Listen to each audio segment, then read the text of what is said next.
देश के कुल्लू और मंडी जिले में बुधवार रात तेज भूकंप के झटके महसूस किए गए और उसके बाद लोग अपने अपने घरों से बाहर दौड़ पड़े। फिलहाल किसी तरह के जानमाल का नुकसान नहीं है और इस बात की जानकारी नहीं है कि वहां पर किसी भी तरह का कोई हताहत हुआ है।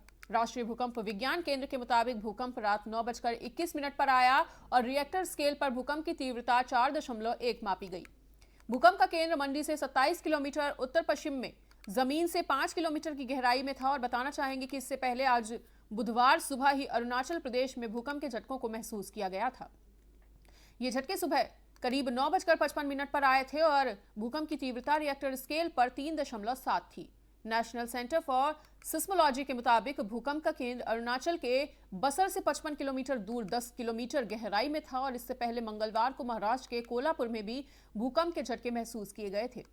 भूकंप की तीव्रता रिएक्टर पैमाने पर 3.4 थी और भूकंप का केंद्र धरती से 5 किलोमीटर नीचे था। भूकंप की तीव्रता काफी कम थी और ऐसे में किसी भी तरह के नुकसान की फिलहाल कोई खबर सामने नहीं आई है।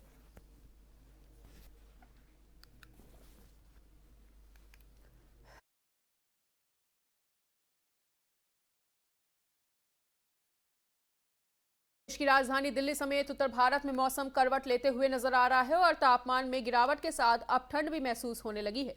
पहाड़ी राज्यों में जैसे जम्मू कश्मीर, लद्दाख में 18 नवंबर से 20 नवंबर तक मध्य बारिश से लेकर बर्फबारी होती दिखेगी और हिमाचल प्रदेश में 19 नवंबर को बर्फबारी होने के पूरे अनुमान हैं। भारतीय मौसम विज्ञान विभाग के मुताबिक दिल्ली में आज 17 नवंबर को न्यूनतम तापमान 12 डिग्री तक दर्ज हो सकता है और वहीं अधिकतम तापमान 27 डिग्री तक जा सकता है। मौसम विभाग की माने तो राजधानी में तापमान अगले 2 दिनों में लगातार गिरता हुआ नजर आएगा और 19 नवंबर को न्यूनतम तापमान 11 डिग्री तक दर्ज किया जा सकता है। वहीं राजधानी में प्रदूषण के हाल पर नजर डालें तो यहां 16 नवंबर की शाम 7 बजे के करीब AQI 260 दर्ज किया गया था, जो खराब श्रेणी में आता है। उत्तर भारत के उत्तर प्रदेश के मौसम को देखें तो आज यहां पर न्यूनतम तापमान 14 डिग्री और अधिकतम तापमान 29 डिग्री तक दर्ज किया जा सकता है। वहीं सुबह के वक्त राज्य के अधिकतर हिस्सों में कोहरा भी देखा गया और यहां कल प्रदूषण का स्तर मध्यम श्रेणी में दर्ज किया गया है। गाजियाबाद में बीते दिनों AQI 167 दर्ज हुआ था, जो मध्यम श्रेणी में आता है।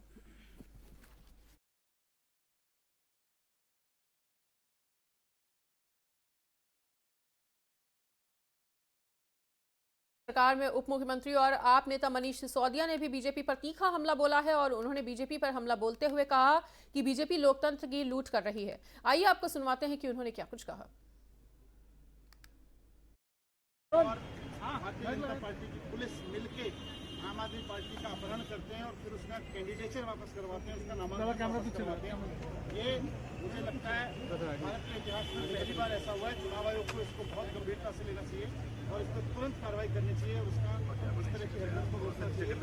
पुलिस जाकर किसी कैंडिडेट का नामांकन वापस करवा रही है, बीजेपी के गुंडे उसको किडनैप कर रहे हैं और फिर नॉमिनेशन वापस करवा के पुलिस वापस उसको बीजेपी के उन्हीं गुंडों के हाथ में आपको चुनाव आयोग में मिला। भारतीय जनता पार्टी के गुंडे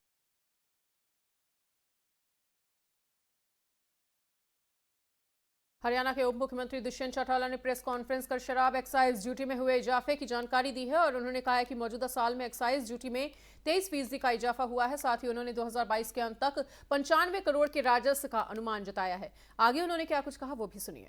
आपके साथ साझा करते हुए कि 23% की ग्रोथ के साथ इस साल 5125 करोड़ रुपया हमने एक्साइज के अंदर, ऑक्शन के अंदर भी और ड्यूटीज़ के अंदर भी रिसीव करने का काम किया है।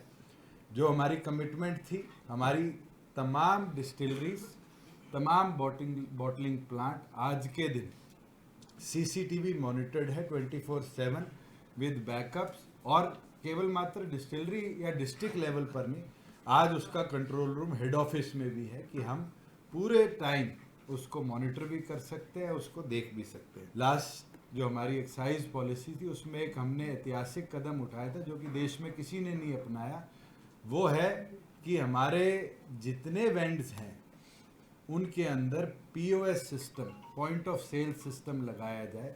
और मैं खुशी के साथ आपको बताता हूँ कि 55% हमारे लिकर वेंड्स ने POS को इंस्टॉल कर लिया है और मैंने पिछले हफ्ते रिव्यू कर ये आदेश भी दे दिए कि जो भी लिकर वेंड 31 दिसंबर तक POS सिस्टम नहीं लगाएगा उसको फिर हम पीनलाइज भी करने का काम करेंगे। 100% पॉइंट ऑफ सेल सिस्टम अब लिकर वेंड्स में 31 दिसंबर तक हम इंस्टॉल करने का काम करेंगे। हमारा जो 19-20 का एक्साइज ईयर था, हमने 6361 करोड़ रुपया उसके अंदर कलेक्ट किया था। 20-21 का जो कोविड का दौर था उसमें 6790 करोड़ रुपया हमने कलेक्ट किया था। 21-20 का जो हमारा एक्साइज ईयर था उसके अंदर 7936 करोड़ रुपीस हमने कलेक्ट किया था। और इस साल जबकि हम सिर्फ मिड में हैं, अभी हमारा जो एक्साइज क्वार्टर है वो भी दिसंबर के अंदर 6 महीने पूरे करेगा, उसके बावजूद भी हम 5736 पर पहुंच चुके हैं। और जो हमारा एस्टिमेशन था 8900 करोड़ 9000 करोड़ का, मुझे ये अनुमान है कि हम 9500 करोड़ को इस बार पार कर एक नया बेंचमार्क हरियाणा प्रदेश में टच करने का काम करेंगे। आपके साथ साझा करते हुए अगले साल G20 शिखर सम्मेलन नई दिल्ली में आयोजित होगा, जिसकी मेजबानी भारत करेगा। G20 समिट के समापन पर पीएम मोदी ने कहा कि भारत अपनी G20 अध्यक्षता के दौरान इंडोनेशिया के सराहनीय इनिशिएटिव को आगे बढ़ाने का भरसक प्रयास करेगा और भारत के लिए ये अत्यंत सुखद संयोग है कि हम G20 अध्यक्षता का दायित्व इस पवित्र द्वीप बाली में ग्रहण कर रहे हैं। भारत और बाली का बहुत ही प्राचीन रिश्ता रहा है और बताना चाहेंगे कि 2008 में आई आर्थिक मंदी के बाद G20 समूह का गठन हुआ था और वैश्विक स्तर पर आर्थिक मामलों में सहयोग के लिए यह समूह काम करता है। अगले साल 2023 में 9 और 10 सितंबर 2023 को नई दिल्ली में अगला G20 शिखर सम्मेलन आयोजित होगा और G20 समूह में 19 देश और यूरोपीय संघ शामिल हैं। भारत के अलावा America, Argentina, Australia, Britain, Brazil, Canada, चीन, दक्षिण अफ्रीका, दक्षिण Korea, Italy, France, Germany, Indonesia, Japan, Mexico, रूस, सऊदी अरब और तुर्की देश इसमें शामिल हैं।